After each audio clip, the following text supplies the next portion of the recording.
derived from Kanheri in Prakrit, meaning black hills, or Krishnagiri in Sanskrit, meaning dark hills, like the color of Krishna, identified as Krishna. His name occurs in the Nasik inscription of the Satvahana ruler Vasishtiputra Pulamavi.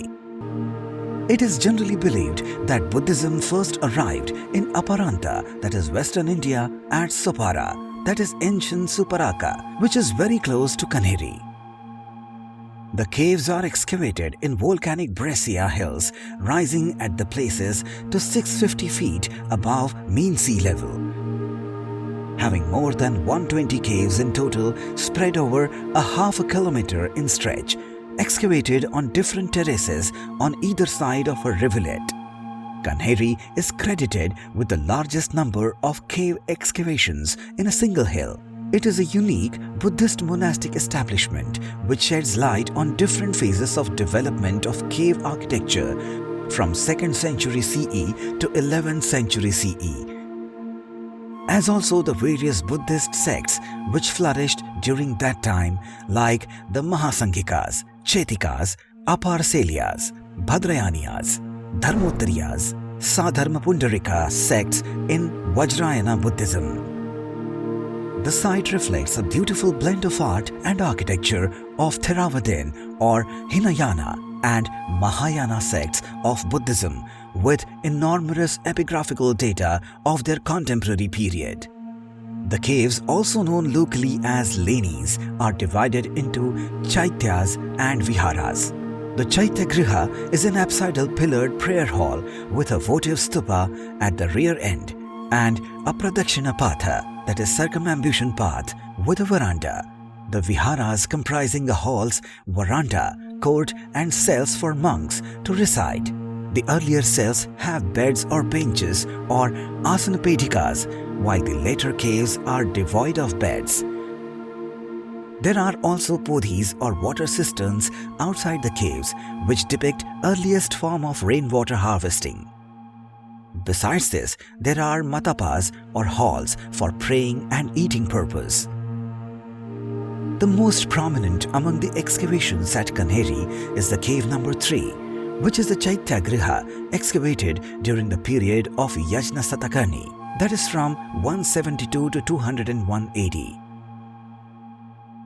This Chaitya Griha is one of the largest in India, second only to the one at Karla, district Pune. On plan, it consists of a large rectangular hall with an apsidal back, a veranda and a spacious court in front. A row of 34 pillars divide the hall into a central nave and flanking aisles.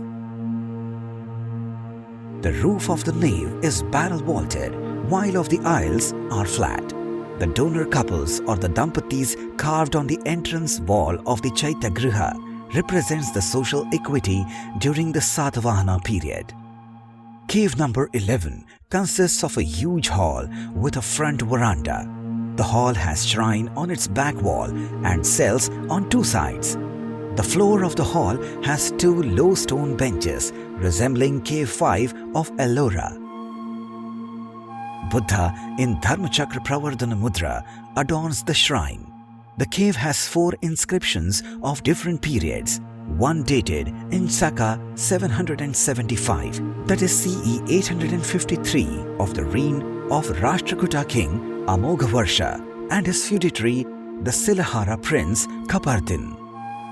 The inscription records the donation of various gifts and funds provided for construction of caves, cisterns, staircases, benches, niches, pillars and pathways within the cave complex. The sculptural art here can be seen in many caves, like in cave number 2, 3, 41, 67, 89, 90, etc. Both the Dharmakaya, Rupakaya and the Adhyatmikaya forms of Buddha are observed at Kanheri.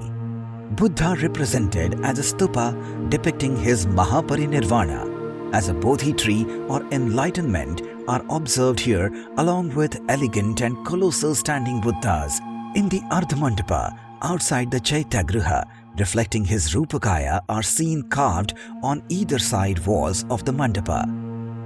The image of Buddha is generally shown either standing or in seated posture. The latter in some cases are flanked by bodhisattvas and in rare cases with their consorts.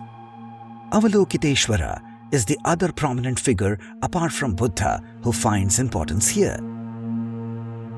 Avalokiteshvara could be seen prominently in Cave 2, 41 and 90, delivering his devotees from the 8 great perils, namely shipwreck, conflagration, wild elephant, lion, serpent, robber, captivity and demon. Another interesting sculpture of Avalokiteshvara is found in Cave 41, which is a 4-armed, 11-faced one, the only of its kind in India. The Jataka stories are also found depicted as that of Deepankara Jataka in Cave 67 to cite an example. The traces of paintings depicting the outline of Buddha belong to the phase of post-Vakataka era could be seen in Cave 34. The Buddhist establishment at Kanheri is one of the earliest Buddhist establishments of India, still preserving the essence of our glorious past. The inscriptions engraved in the caves are living testimony, throwing the new light on social, economic and spiritual vintage of ancient India.